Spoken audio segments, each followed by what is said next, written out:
Hi everyone. We're just waiting for our guest speaker to join us as well. با سلام دوستان عزیز. همونطور که گفتم این برنامه به زبان انگلیسی خواهد بود، ولی اگر بعد از برنامه شما با ما باشین من سعی میکنم که سوالات رو به فارسی هم براتون توضیح بدم و یه خلاصه از برنامه امروز رو به فارسی هم براتون توضیح بدم. So we're just waiting for our guest speaker to join our session, and once they do, we will go ahead and start the program.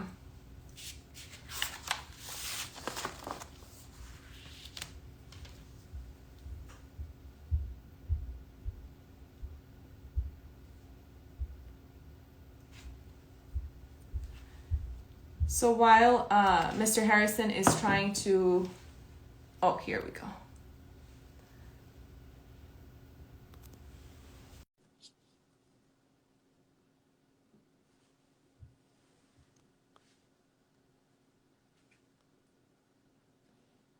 Okay, let's see. There we go. Hi, Blake. Oh, hi. Hello, How are you baby. doing? I'm doing well. How are you? Good, thank you. So everyone, we have Mr. Blake Harrison, a wonderful colleague of ours. He's been primarily focused his practice on immigration for close to a decade now. In particular, all things investment when it comes to immigration, as well as many other things. So since we've been getting a lot of questions about EB-5s, we decided to ask Blake to join us and go over some of these common issues that come up and the questions, and try to make some clarifications with Mr. Harrison here so that we provide a good source of information for you guys to go off of. I've mentioned at the beginning before Mr. Harrison joined us that I will be staying on after his event is over so that I can try to explain a lot of these things in Farsi to our Farsi speaking clients or friends. Blake, I wanted to just put it out there to you to provide just a brief general overview of the two ways that people are eligible to get EB-5 green card through an investment. Okay, absolutely. And thank you for having me today, Laylee. Of course. There's two paths traditionally to go through the EB-5 process. The first is what's called a regional center application. And that's where there will be a regional center, which is an organization that has applied for a license to the U.S. government to allow them to accept EB-5 investments. So what they'll do is they'll have a number of EB-5 investors come into a project. It could be 100 or 200 investors all pulled into funding usually a construction project, whether it's a hotel or a residential complex or some commercial real estate. They will help to fund the construction for that. Currently, that avenue, the regional center avenue, has been lapsed, is temporarily on hold. So the only option right now is the second avenue, which is called a direct investment. And there are two kind of ways under this direct investment. Traditionally, you have a business of your own that you want to start. So say you have an idea for a business that's going to eventually create 10 jobs for U.S. workers. We can then, you can make an investment into that enterprise and we can file an application based on that investment. So as you can imagine, this is a little bit more hands-on because instead of transferring the money over for the regional center investment, someone else is taking care of the operating of the business and the creating of the jobs.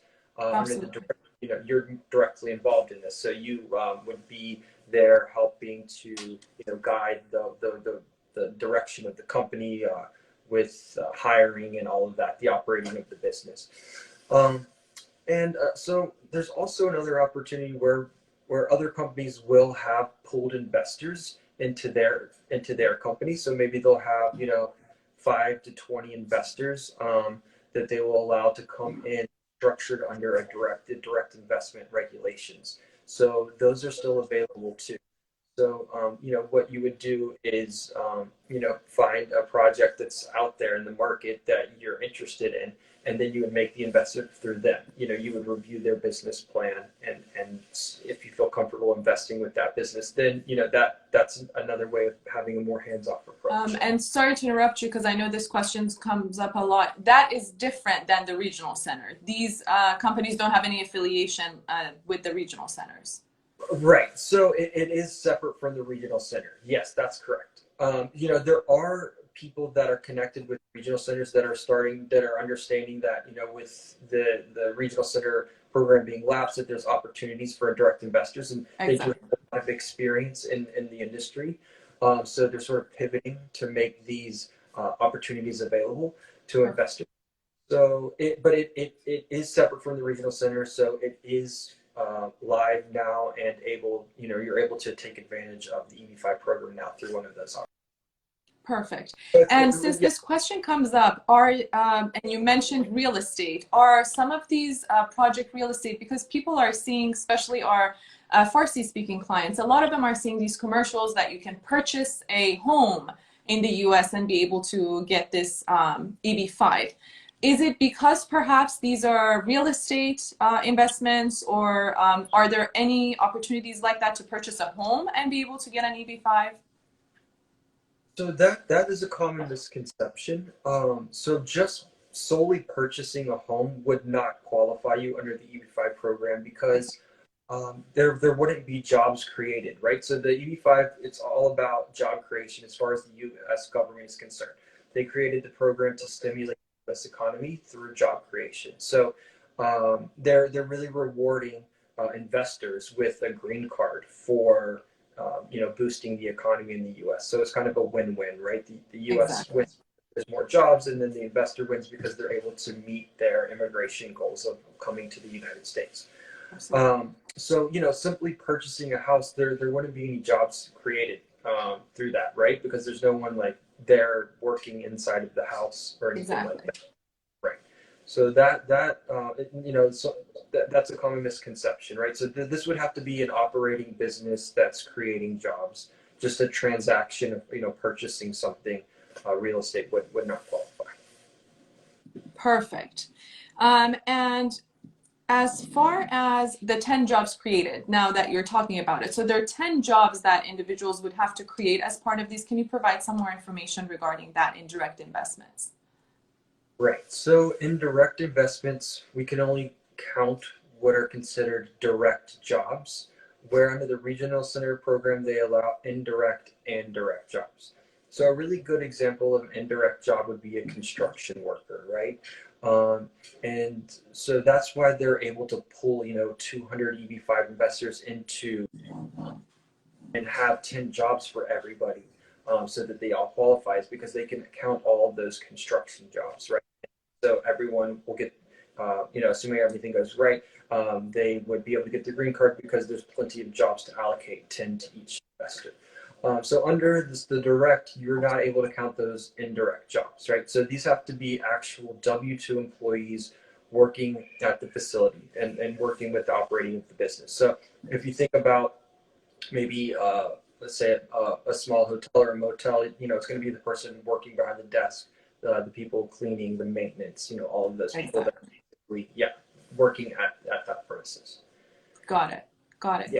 And while we're on the topic, you mentioned that the direct investments are available now. There's a lot of misinformation out there about how much of an investment people can do. Is it 500,000, $1 million, 900,000? Can you provide some information about that? Okay, sure.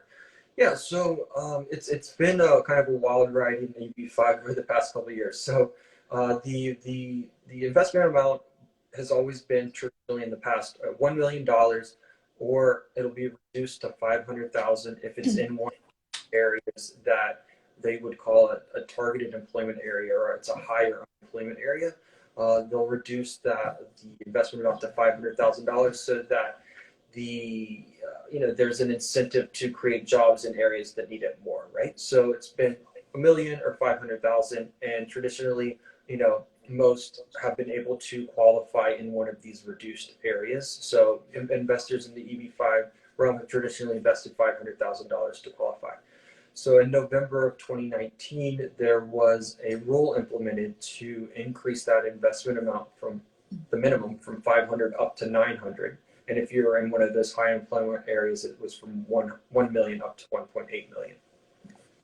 That rule was recently struck down. So a judge recently in June of 2021 ruled that the was implemented was not done properly. And so they have struck down that rule. And the investment amount has been brought back down to the $500,000 amount, 5,000 to 1 million amount. So it's a really good opportunity to get in at that reduced investment amount. There's everything, you know, in the market is indicating that the government does want that investment amount returned back up to the 900,000 level. So exactly. They most likely will go through the corporate channels to make that happen.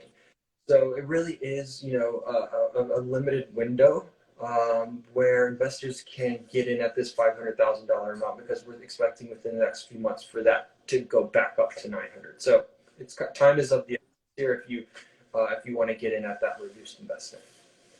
Absolutely, absolutely. And any idea on, you know, how the regional centers are on hold, or any idea of how they might come back, or that's unknown at this point? So it is unknown. It's unknown when the center program is going to be reauthorized, and it's unknown exactly when the investment amount is going to be increased. Exactly. So we're waiting for the government to make both of those happen. But we're expecting both to happen within the next few months. There's been speculation that end of September, October, November, December, somewhere in there this would be happening.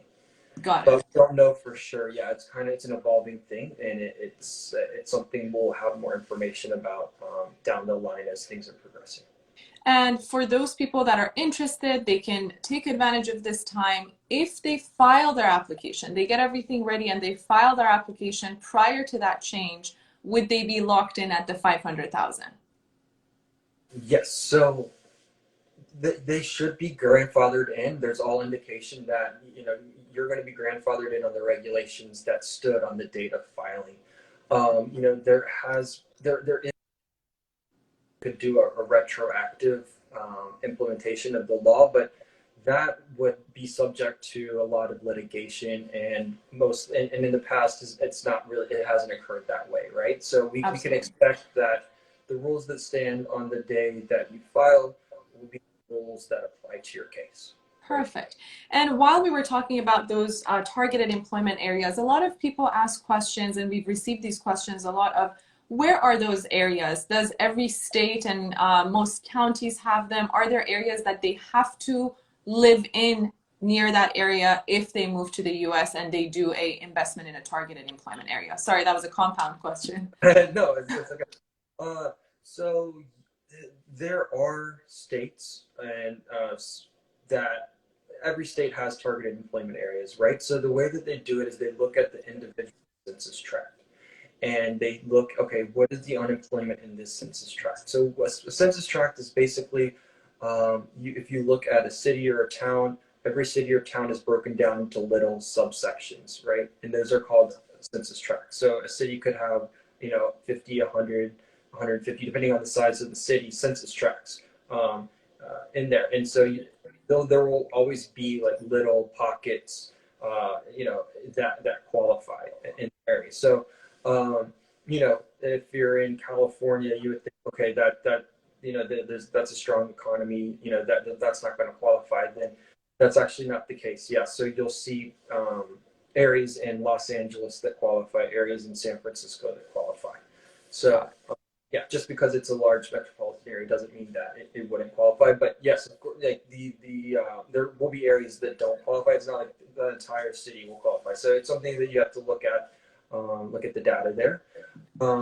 You do not have to live in the state or city where the investment is being made, right? So if you're going to go with one of these pulled direct investments, right? You and not really having to be around for the day-to-day operations.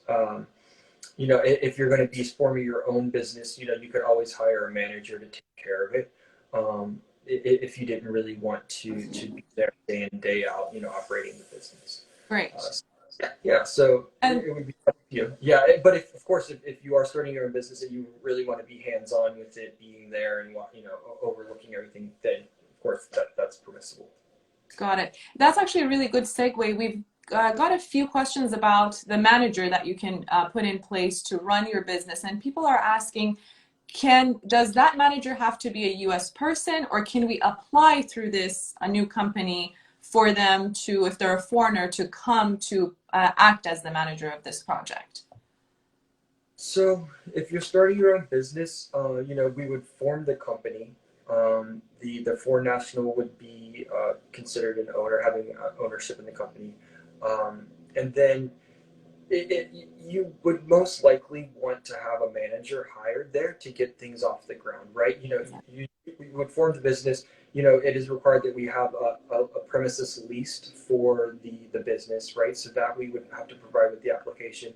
And then if you have a friend or family member or contacts that you would want to sort of get things off the ground while you're away, you could hire a manager to oversee things until you get there. Got it. And if they wanted to hire that manager, for example, for them to come from another country, is that something that's part of this program? I know it isn't, but I want to make the clarification for our viewers that that's not something that they could do as part of this, but if the company's established enough, then perhaps there are ways such as an EB-2 that would be available to that person that wants to act as their manager? Yes, it's possible. The thing is that job would not be counted towards the 10 job requirement, right? Exactly. So yes. To be a U.S. national or a green card holder, right? So if you wanted to try to do some other immigration, like an employment-based immigration process through this company to get someone else to get a job and be in the United States, it's possible, but that job wouldn't be counted towards the 10 job creation. Understood. And we just had a question earlier. They asked, just to clarify, yes, you can still do 500,000 investment. They wanted to see if new applications, if they start the process now, if they're able to do it. And I believe the answer is yes, they can. For now, at least for the time being, they can. Yeah. Now, a lot of our viewers ask, what are the fees that are involved in addition to that let's say 500,000 that they're going to invest? Okay. So there's the attorney fee. So you'll have to pay the immigration attorney to process the applications for you. And then you're going to have an attorney fee whether you go with this sort of pooled direct investment where you're investing in someone else's business, or if you're investing in your own. If you're creating your own business, then you'll also have to pay for a business plan. So we'll work with an EB-5 business plan writer to create that. If you're going with a pooled investment, they'll already have that created because they're having multiple that all need the same business plan. There's also the government's filing fees. So the government charges applications fees to process for each application. So the first application is $3,675. Then we do the adjustment of status or DS-260, which has a separate fee, and then the last application has a fee as well. It's $3,750. Exactly. Perfect. Yeah. And one thing worth mentioning is that with these pooled direct investments, a lot of the times they'll charge an administration fee to cover their costs, right? Exactly. So generally the industry that they'll charge. So you traditionally would transfer most likely $550,000 to the pooled direct investment company, whereas if you're doing your own, it would just be the $500,000 investment. Yeah. Exactly. And while we're on that topic, when is it during this process that they have to have that money transferred, basically, and where do they get that money transferred to? Okay, yeah. So here's the thing is that, because we have these two options, it's going to vary, right? So if you're going with a pooled direct investment, they're most likely going to need all of the funds transferred prior to filing. Exactly. Generally speaking, there's some exceptions there in the past. You could do a partial and then within a few months complete that. But you can expect that before we file that application, you would want to make the $550,000 investment. Now, when you're doing your own, you can be more flexible because it's your project and you can decide. So the government does allow you to do a partial investment prior to filing, and then the remainder prior to approval. So under that situation, then they could do a partial investment to file before filing, just to get the application in, and then complete the investment, and then they would still be qualified under the program that way. And is there a minimum they have to do? Is it best to do, for example, half of that money, more than half? Any recommendation based on your prior experiences? There's not a set limit, and so I wouldn't say that there's a specific amount. I've had investors. So traditionally, I would say 99% of all investors go full in. Right? Exactly. Because that's what the regional centers would require. Exactly. Direct investments. Under the direct investment, you have seen people go in lower, 50 to 100,000, just then the remainder will go in before the approval of that application. Yeah. Right. So, and again, this is a good segue. You mentioned before the approval of the application. So there is the time that they file their application, and then there's this processing time in between. How long are you seeing those processing times to be? Is it still 2 years, 2.5 years? Yes. So right now we can expect that the wait time should be around 2.5 years. Again, though, with the regional center being lapsed and the majority of applications being regional center applications, we can hope, we're hoping that those officers will be allocated over to these direct investments and hoping that they'll be processed more quickly. There's no guarantee of that happening, but that's what we're hoping, that, if you file one of these direct investment cases, that you could see a substantially reduced processing time, just because there's a lot of officers that are freed up, Exactly. and they can focus on those applications. Exactly. And just to make a point of clarifications, when you talked about the rest of the money, if it was a partial payment being paid before approval, it would be within this processing time. It would need to be within that processing time. So before they get their approval. Exactly. Before they get the approval. So that's why, you would, so in one way, obviously the faster processing time is good because you can come to the U.S. faster. But I guess the other side is that, if you don't have the funds completed or, available to complete the investment, then, you can't have the application approved. So, that's why you should probably, try to plan to have the remainder available within a few months from filing. And you had also mentioned you would have to have premises leased for the business. Do you have to have those 10 employees hired anytime during this processing time? You do not. So that's a great question. So the first application, it's based on the business plan. This is what we're going to do. It's forward-looking. We're opening this business. We've formed the business. We've got the premises leased, and here's our plan for what we're going to do here. And the government's approving the application based on that plan. Okay. It's after you get your conditional green card and come to the U.S. When we go to file to remove the conditions, we file the application called the I-829, and that's when they're looking back and saying, okay, did you create the jobs? Did you do what you said you were going to do, right? So that's when the jobs need to be created. Perfect. And for that money that they're transferring, if it's one of these pool investments, do they have an escrow account? Do they have a business account that this money is going to be sent into?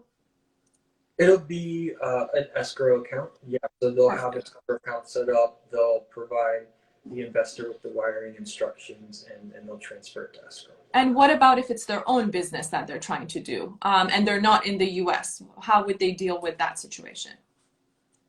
Right. So it would not go. It would not need to go to an escrow account. It can go into the company's account. So, once the company is formed here, you'll the a FEIN number, so it's a tax number, would be associated with the company.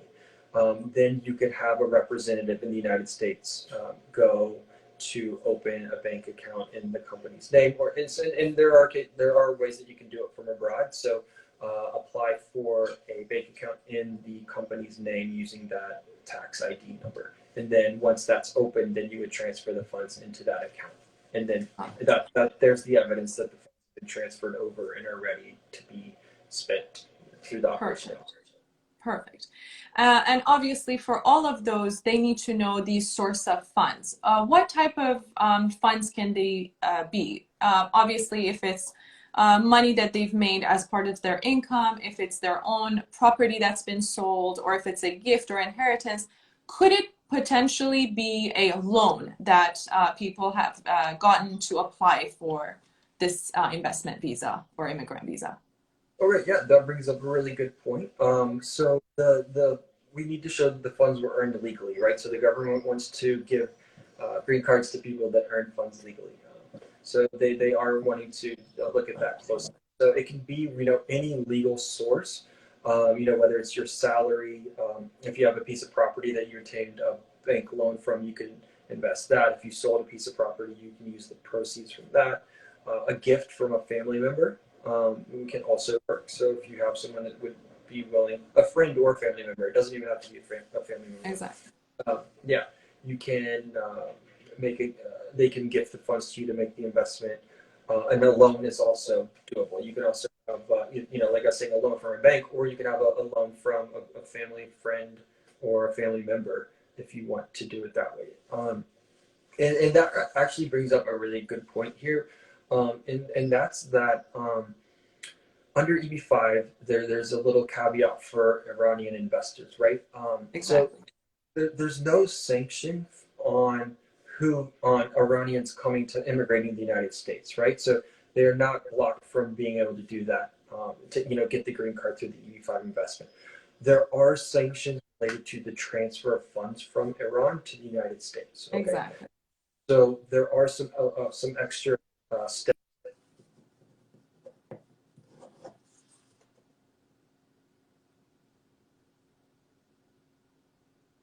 We just need to make sure that we're following those the procedures to properly have the funds transferred to the U.S.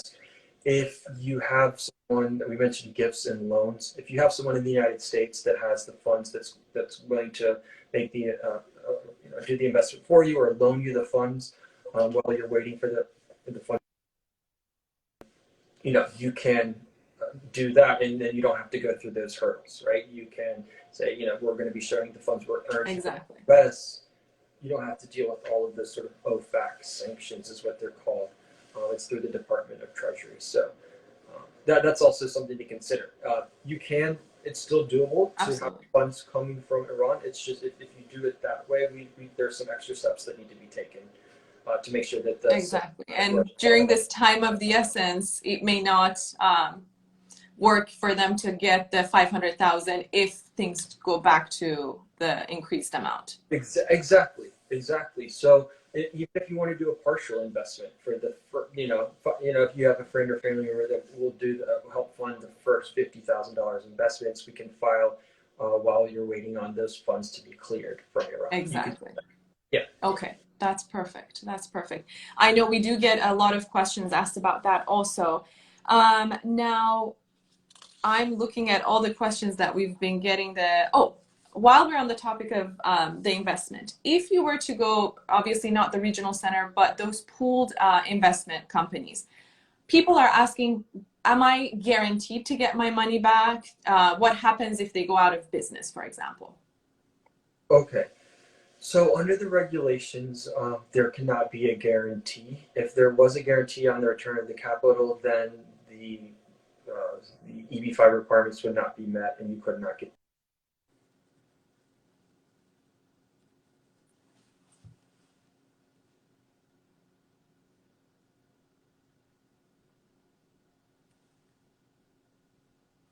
Blake, I seem to have lost you. We don't have your voice. We'll just pause for a second to make sure Blake is back we have your screen, but unfortunately we cannot hear your voice. We will wait for Mr. Harrison to join us back. So until he does, hopefully you're getting answers to your questions that you guys have been submitting to us. So just for those of you that are joining a little bit later, here we go. Let's have Blake join us again.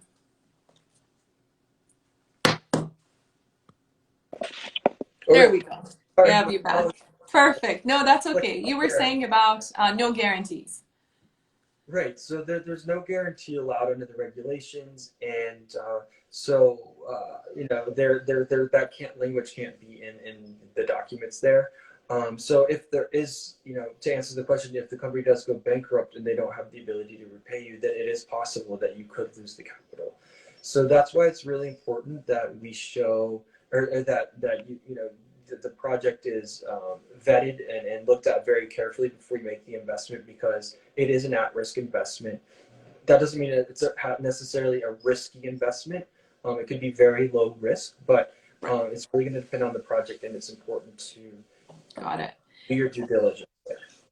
Absolutely. And recently we actually were talking about a case that there was a family member here. They actually talked to both of us, and there was the family members here. They have an already established business. They're not part of these pooled direct investments, but another family member from abroad wants to join this business. Is that allowed, and do they have to have some sort of ownership or not? Yes, that is allowed. So when you have a company, as long as it was formed after 1990, then you can invest in one of these businesses and still qualify.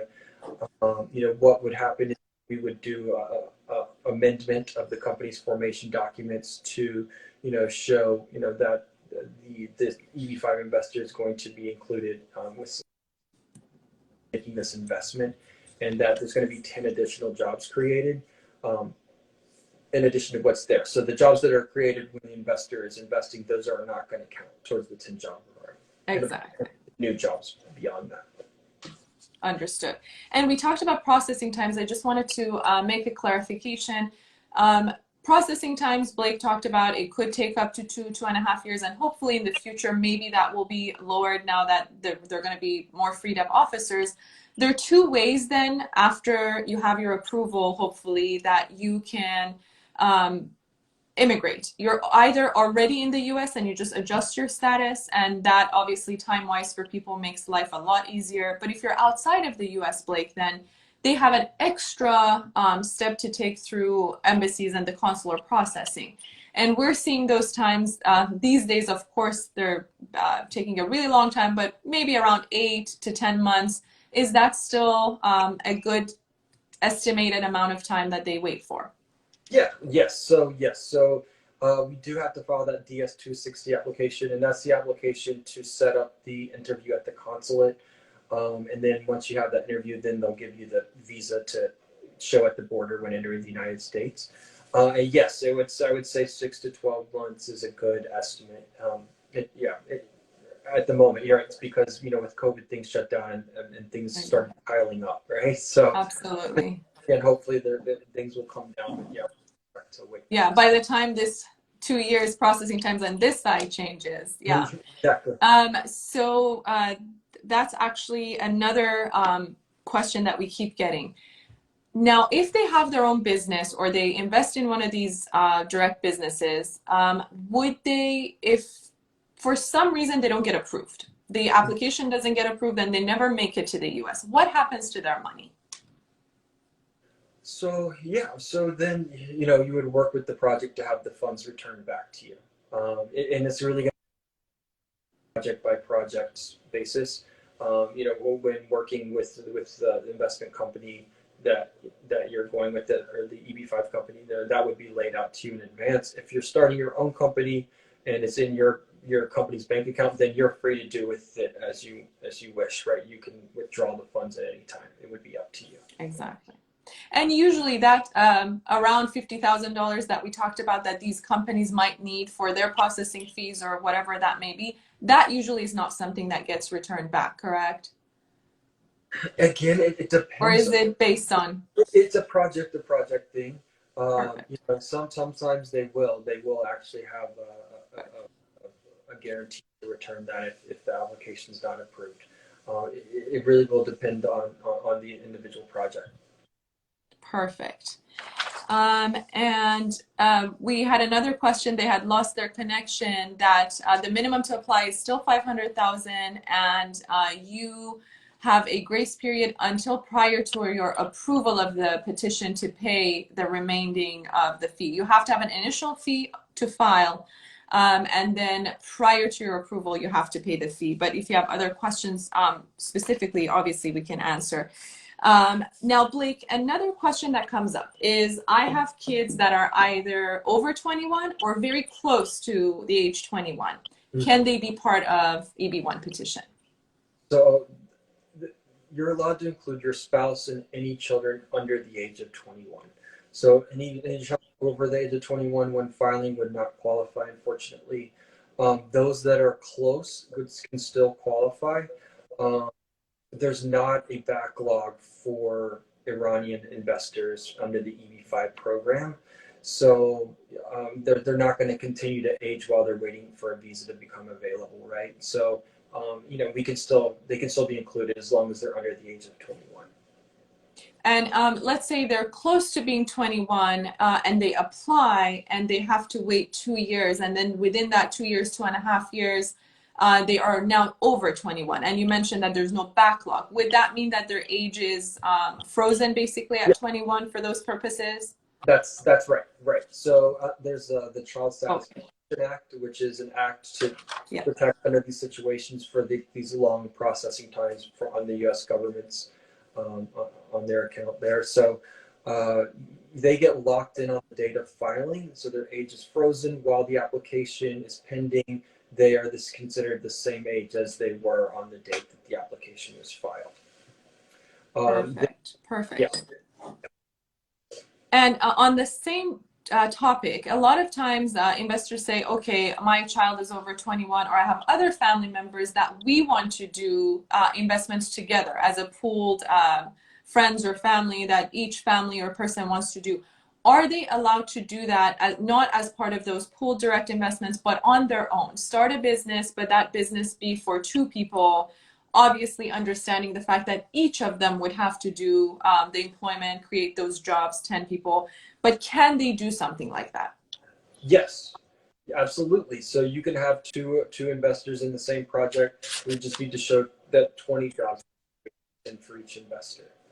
Exactly. And those 20 jobs that as you had mentioned, obviously don't have to be created initially at the beginning that everything is, all the application process is going through. Exactly. I mean, realistically, they would have 3-4 years to get those jobs created. Okay. So you have plenty of time between making that initial investment and actually having to show that the 10 jobs were created. And hopefully once they arrive to the US and they start creating those 10 jobs, there is that conditional green card that they have that's valid for 2 years. What do they have to show outside of those 10 jobs to be able to get that unconditional green card granted to them? The main one is the job creation requirement. You need to show that the funds remained invested. So through that period, you cannot withdraw the investment early, or that would disqualify you. Those are the two main, that the funds stayed or invested, the jobs were required. The required jobs were created. Yeah. Perfect. I think we have answered pretty much all the questions that we have received and we're getting on the screen as well. This is just maybe even off topic, but another question I get asked a lot, especially with Persian clients, with the ads that they're seeing, another ad keeps popping up for them that if you own a property back home or wherever, and it's worth a certain amount, you might be able to get this 10-year visa. I personally am not sure what they're referring to, but if they were referring to an EB-5, can you clarify that to see if there was something like that available? Yes. So no, that would not qualify under the EB-5. All of, the things, the ads they see, I think there are some countries in Europe that do allow, like, purchasing a property can get you some sort of immigration benefit. Exactly. Yeah, we don't have that in the United States, and there's nothing to do with owning anything that would qualify you either abroad, right? So under the EB-5 program, it's about the job creation. It's a company that's going to be set up, that's going to create 10 jobs, and that's how you qualify. Perfect. Well, Blake, we always appreciate your time, and we're going to provide your contact in our page too, but with those of our friends and colleagues that have contacted us before, if you have questions about EB-5, if you really want to take advantage of this time, you can contact us, and we work very closely with Blake, and we can see if EB-5 would be the right choice for you and your family. If individuals want me to have any of this information given in Farsi, just give a shout out. I'll make sure to stay longer and provide that, and I might do that anyway. But Blake, if you have any final remarks, we would love to hear it, and we really appreciate you giving all this time to us in your busy day. Of course, happy to do it anytime. So I think that the real takeaway here is that, and we mentioned it before, this is a very limited window, and it's a window that no one was really expecting to occur. The amount went up, and we thought that was that. It was challenged, and there is a small window. So that's what we want to emphasize here. There's a small window of time. You can invest at $500,000 and qualify, but almost certainly that window will close within the next few months. So if you really are interested, then you want to get started right away. Absolutely. We really appreciate your time, Blake, and everything all the great information that you've given us. And I'm sure that people are going to ask to have you over again soon. So if time permits, we would love to have you again. Okay. My pleasure. I'd love to. Yeah. Thank you, Blake. We'll talk soon. I'll log off here. Okay. Thank you. Okay. Take care. دوستان عزیز، برای دوستانی که من قول داده بودم از قبل یه مقدار به فارسی براشون توضیح بدم، یه خلاصه‌ای براشون میگم. بعد اگر سوالای خاصی داشتین طبق معمول برای ما بفرستیم و براتون انجام میدیم. برنامه EB-5 همونطور که باش آشنایی دارین، این سرمایه گذاری قبلا $500,000 بود و بعد قانون اومد این رو عوض کرد و گفت شده $900,000. الان یک پرونده، همونطور که تو ویدیوی قبلیمون گفتیم، یک پرونده قانونی اومد و $900,000 رو دوباره برگردون به اون $500,000. ولی باور بر این هستش که به زودی این قانون باز برمیگرده به اون $900,000. سو برای دوستانی که میخوان از این شرایط استفاده بکنن، این یه مدت زمان خوبی هستش که بتونن این کار رو انجام بدن و خیلی راحت تر هست اگر اون مبلغی که شما میخواین بیارین برای سرمایه گذاری خب از یک کشور دیگه باشه، یا اگر دوستان میتونن به شما هدیه‌ای بدن، حتی میتونن به شما یه مدتی یه لونی بدن، اون رو استفاده کنین که این کار رو انجام بدین. دلیلش هم اینه که خب اگر بخواین از ایران این مبلغ رو بیارین باید یه سری کارهای اضافه بکنین، مانند افک، که خب البته اون کارها هم بخواین بکنین دوستان و همکاران خوبی مثل دفتر خانم یزدانیار میتونن بهتون کمک کنن، ولی برای این شرایط ممکنه اون زمان رو شما از دست بدین که بتونین از اون $500,000 استفاده کنین. یه مورد دیگه که صحبت کردیم، نیازی نیست که 100% شما کل اون مبلغ رو از اول داشته باشید. اگر دارین با بیزنس هایی که دارن این کار رو انجام میدن همکاری میکنین، اونا ممکنه تقریبا 90% اوقات میخوان که شما کل مبلغ رو داشته باشین. ولی اگر بیزنس خودتون رو شروع کردین و دارین شاید با یکی از اقوامتون یا دوستانتون این کار رو میکنین، هیچ لزومی نداره که کل اون مبلغ از اول واریز شده باشه. بنابراین این به شما ممکنه این اجازه رو بده که اگر دوستان فامیلی هستن که میخوان این مبلغ رو به شما هدیه بدن یا به شما بدن، یا یه پولی جای دیگه ای دارین که میخواین ازش استفاده کنین، و بعد بقیه قسمت این سرمایه گذاری رو که میخواین از ایران بیاریم یا اگر کشور دیگه‌ای که خب یه سری تحریم ها داره، اون زمان دیگه میتونیم با خیال راحت کارهای اون رو انجام بدین و اون مبلغ به موقع واریز بشه به حساب شما. و فکر میکنم که این سوالی بودش که دوستان خیلی میخواستن بدونن. یه سوال دیگه که خیلی دوستان از ما میپرسن اینه که چه اتفاقی میفته اگر من با یه کمپانی که این کار رو میکنه سرمایه گذاری کنم و این کمپانی از بین بره، ورشکستگی اعلام بکنه. متاسفانه هیچ قانون اجازه نمیده که هیچ گارانتی این کمپانی‌ها بیان به شما بگن که ما پول شما رو برمیگردونیم. بنابراین خیلی مهمه که وقتی تصمیم میگیریم با چه کمپانی کار بکنیم به اندازه کافی راجبش تحقیقات بشه که کمپانی هایی رو باشون کار بکنیم که تاریخچه خوبی داشتن در حقیقت. و یا اگر کار خودتون باشه، خب کار خودتونه دیگه، بالاخره توی کار ریسک وجود داره و قانون میاد میگه باید کاری که انجام میدین برای سرمایه گذاری یک ریسکی توش باشه. حالا این ریسک خیلی نباید زیاد باشه ولی یک ریسکی توش باشه. یک مورد دیگه که دوستان خیلی از ما میپرسن اینه که من میتونم بیام خونه بخرم و این کارو بکنم و خیر. جواب کوتاهش این هست که خیر، به دلیل اینکه شما باید یه کاری اینجا بکنین. کارتون میتونه کاری باشه که برفرض دارین ساختمان میسازین یا یه خونه هایی رو میسازین، ولی باید اجازه این رو به شما بده که شما 10 تا کار در آمریکا به وجود بیارین. یعنی شما باید 10 نفر رو بعد از ورودتون به آمریکا استخدام کنین و این 10 نفر باید آمریکایی باشن.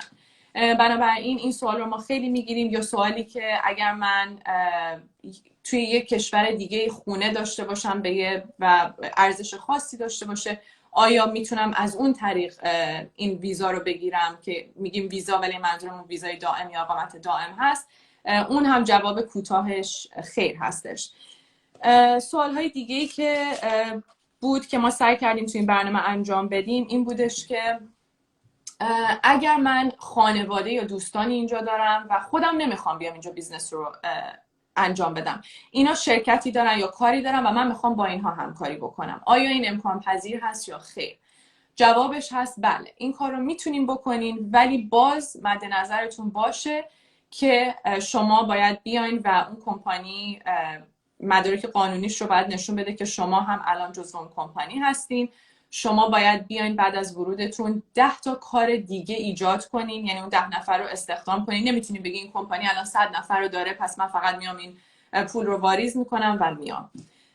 این هم سوالی بودش که خیلی از دوستان میپرسیدن. سوال بعدی چه کسایی از خانواده‌مو میتونم بیارم؟ خود شخص، همسرشون و فرزندان زیر 21 سالشون میتونن بیان، ولی اگر فرزندی نزدیک 21 سالش هست، اگر به موقع اقدام بکنین، حتی اگر در این مدت زمانی که طول میکشه که پرونده شما تایید بشه ایشون 21 سالشون میگذره و میشه 22 سالشون یا حتی بیشتر، هنوز میتونن جزء پرونده شما باشن. ولی اگر قبل از اینکه شما بخواین اقدام کنین به 21 سال رسیده باشن، متاسفانه شما نمیتونین ایشون رو جزء پرونده خودتون داشته باشین.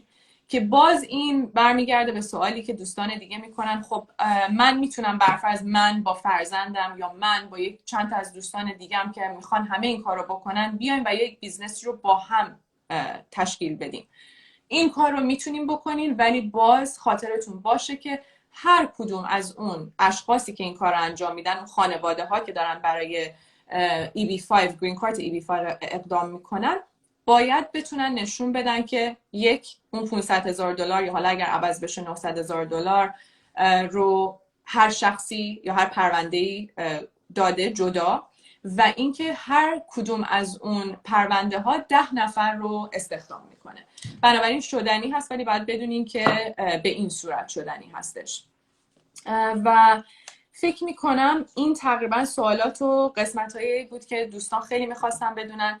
یه نکته آخرم بگم راجع به این جاهای جغرافیایی که صحبت میشه، چون شما اگر بخواید بیاین خودتون سرمایه گذاری بکنید معمولا $1,000,000 هست و قانون این رو آورد کرد $1,800,000. فعلا برگشته به 1,000,000.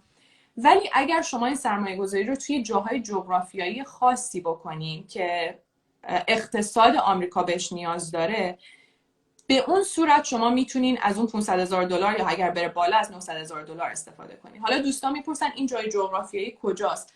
تقریبا توی تمام ایالت‌ها، توی تمام شهرهای بزرگ، بر فرض صحبت کردیم مثل لس آنجلس یا سان فرانسیسکو، باید این نه که باید این جاها یا این هومه‌ها رو دارن. بنابراین میتونین شما هنوز اونجایی که دوست دارین زندگی کنین. حتی اگر شما این کار رو میکنین و نمیخواین اونجا زندگی بکنین، نیازی نیست که خودتون شخصاً مستقر باشین همون جایی که این بیزنس هست، تا زمانی که بتونین نشون بدین یه منیجری هست، یه کسی هست که شما گذاشتین که داره کارها رو انجام میده.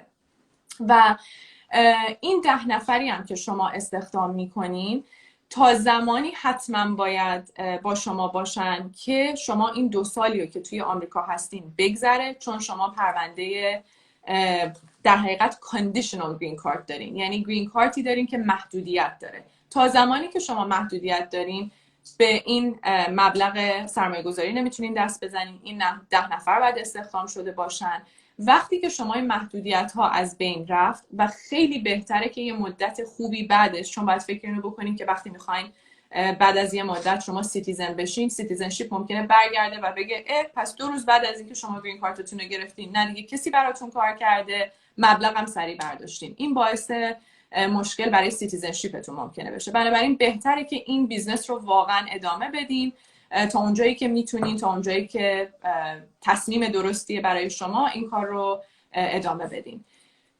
من فکر میکنم که سوالاتی که داشتین رو جواب دادیم. اگر سوالات دیگه ای دارین به ما بگین. اگر دوست دارین که از این طریق اقدام بکنین با دفتر ما تماس بگیرین. ما با آقای هریسن خیلی کار میکنیم و میتونیم که انشالله این کارها رو برای شما انجام بدیم. از همگیتون ممنونیم که این وقت رو به ما دادین و با ما بودیم. ما حالا برنامه‌های زنده دیگه هم خواهیم داشت و طبق معمول ویدیوهایی براتون خواهیم گذاشت که اگر اطلاعات جدیدی راجع به سرمایه گذاری باشه حتما بهتون میدیم و حتما یه ویدیو خواهیم گذاشت در بخش بعدی راجع به ویزاهای سرمایه گذاری که متاسفانه ویزاهای غیر دائم سرمایه گذاری الان برای دوستانی که فقط پاسپورت ایران رو دارن انجام شدنی نیست، ولی خیلی از دوستان هستن که ممکنه ایرانی باشن ولی پاسپورت کشورهای دیگه رو داشته باشن که خب این ویزاها بهشون اجازه میده که وارد آمریکا بشن و این سرمایه گذاری رو انجام بدن. و باز هم از همتون ممنون هستیم که وقتتون رو به ما دادین. یه سوال آخرم اومد که الان امکان سرمایه گذاری با $500,000 هست. بله، هنوز هم شما میتونین این کار رو انجام بدین. مدت زمانش خیلی کوتاه هست. تا زمان دیگه روز و شب شما خوش.